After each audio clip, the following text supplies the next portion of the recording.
Hi friends. Welcome to the third installment of my journey through job searching in my 50s.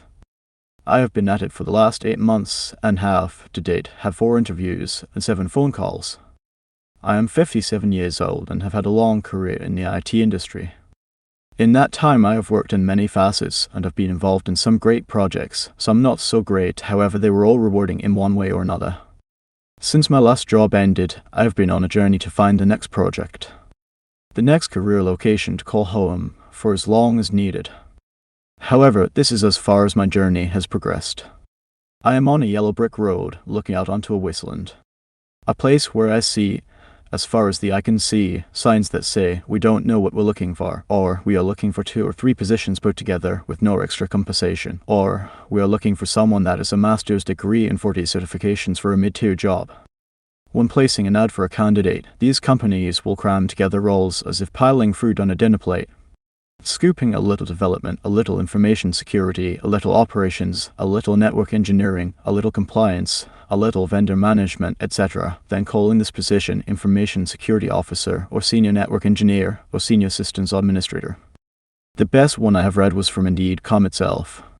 The title of the job was Senior Product Manager. The salary range was $150,000 to $311,000 per year, full-time. The first of the responsibilities was oversee strategy and roadmap for 1 or more product areas, including intake, backlog, business case, and user stories. Basically, you own the direction, planning, and day-to-day decision flow for a product area from gathering ideas to shaping them into real, buildable work. The next responsibility was prioritize initiatives and maintain clarity on what work is most important. Again, with a slight variation, you are the person who decides what the team should focus on first and you make sure everyone understands the priority clearly and consistently. The next was collaborate across teams to ensure alignment and smooth execution. Repackaging the first 2 responsibilities gets you're responsible for making sure different teams work together smoothly toward the same goals. The next was work closely with capability owners and development teams to maintain a healthy backlog. Translation: you're the person who partners with the subject matter experts, capability owners, and the builders, development teams to keep the team's to-do list, the backlog, organized, prioritized, and actionable. In other words, the babysitter responsible for keeping the team focused. The next was use data to guide decisions and measure impact. A small statement with a meaty meaning. You collect and analyze information metrics, customer feedback, usage patterns, financials to decide which features to build, which problems to solve first, how to allocate resources, whether to continue, pivot, or stop an initiative. Measure impact after a decision is implemented. You track results against expectations. Did customer satisfaction improve? Did revenue increase?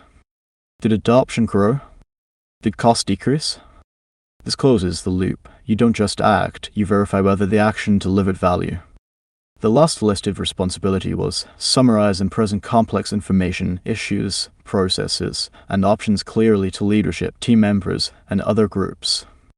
Translation: you're expected to take complicated material, whether it's technical details, business trade-offs, or process flows, and make it understandable for different audiences so they can make decisions or take action. You act as a translator and storyteller for complex information. Summarize: distill long reports, technical details, or messy data into the key points that matter. Present clearly. Communicate in a way that's tailored to your audience. Executives want high-level impact. Engineers want technical detail. Other teams want process clarity. Cover issues, processes, and options. Lay out problems, how things work, and possible solutions in a structured, easy-to-grasp format. Now, anyone that has had a career like mine has made a great deal of progress on all of these fronts and more. However, we get the qualifiers for the job. Something that weeds out people like me because I am a free thinker and can adapt, thinking both inside and outside the box. The first one is a bachelor's degree. This requirement is unspecified and does not clarify bachelor's in what. Commonly used to get rid of anyone that does not come from a school or a school of a certain choice. The next one is the need for 12 years of relevant experience, 14 years of relevant experience or equivalent in education and experience. Another vague qualifier. Let's break this down.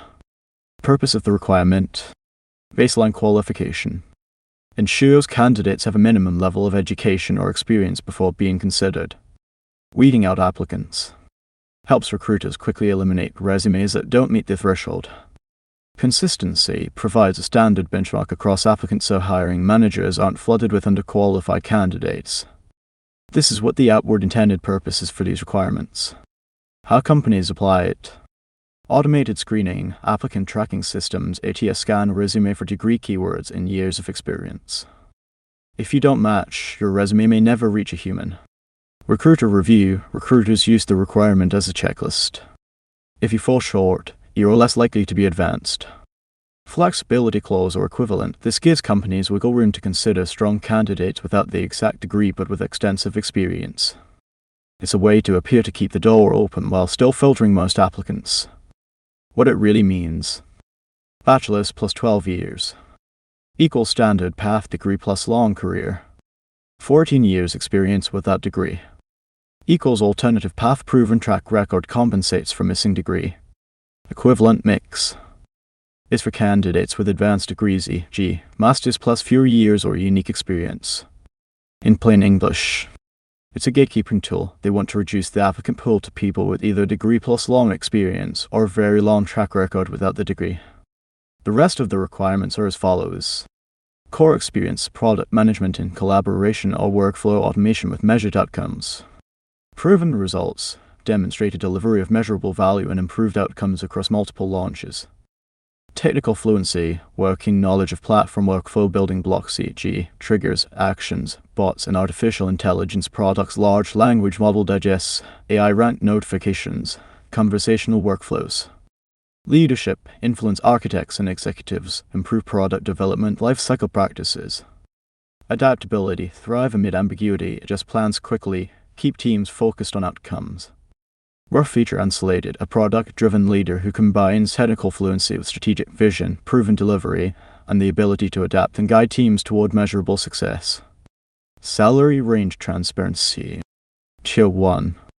United States of America, $150,000 to $224,000 per year. Tier 2. United States of America, $166,000 to $250,000 per year. Tier 3. United States of America, $182,000 to $274,000 per year. Tier 4. Is missing from the posting. Tier 5. United States of America, $207,000 to $311,000 per year. Now, this only becomes a focus of mine because it is within my wheelhouse. However, I would never be considered for the position due to my experience being in other fields, even though it is parallel to this one. I would call the bachelor's in years requirement unnecessary. It begs the question, did the company have personnel in that did not have what was needed, and therefore prompting the posting to need more instead of looking for real skills? Or does the company need the extra added blanket of security that a bachelor's and 14 years of experience falsely gives? I would love to know the answer to the question.